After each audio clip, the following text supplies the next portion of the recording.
जब मैं एक बच्चा था तो एक बार मेरे पिता मेरे साथ हमारे घर के बाहर बैठे और एक कहानी के माध्यम से मुझे एक सबक सिखाया। उन्होंने शुरू किया।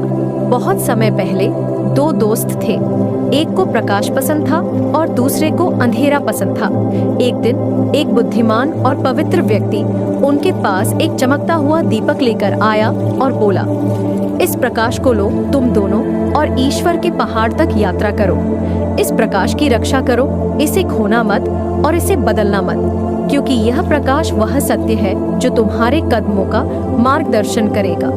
दोस्त सहमत हो गए। जैसे ही वे छायाओं से भरे एक गहरे डरावने जंगल से गुजरे, प्रकाश के मित्र को सड़क पर एक और आदमी मिला जिसके पास एक दीपक था जो उज्जवल और सुनहरा दिख रहा था। उस आदमी ने कहा, मुझे अपनी रोशनी दो और इसके बदले में मेरी रोशनी ले लो।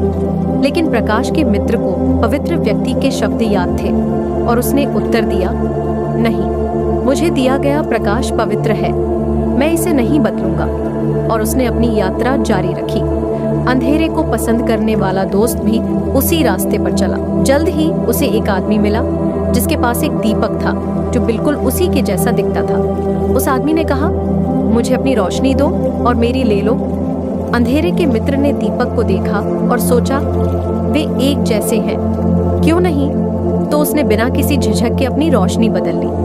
वह कुछ देर खुशी खुशी चला, यह सोचकर कि उसने कुछ बेहतर पा लिया है। लेकिन जंगल के बीच में उसकी झूठी रोशनी बुझ गई। अंधेरे ने उसे निगल लिया और वह एक गहरे गड्ढे में गिर गया। फिर कभी उठने में सक्षम नहीं हुआ। लेकिन प्रकाश का मित्र ईमानदारी से चलता रहा। उसकी रोशनी कभी नहीं फीकी पड़ी। इसने हर अंधेरे रास्ते से सुरक्षित रूप से उसके कदमों का मार्गदर्शन किया, जब तक कि वह पवित्र पहाड़ तक नहीं पहुंच गया। बुद्धिमान व्यक्ति उसका इंतजार कर रहा था। वह मुस्कुराया और बोला, तुमने सच्चे प्रकाश की रक्षा की, तुमने मेरे शब्दों पर भरोसा किया, इसके लिए तुम्हें तुम्हारा इनाम मिलेगा।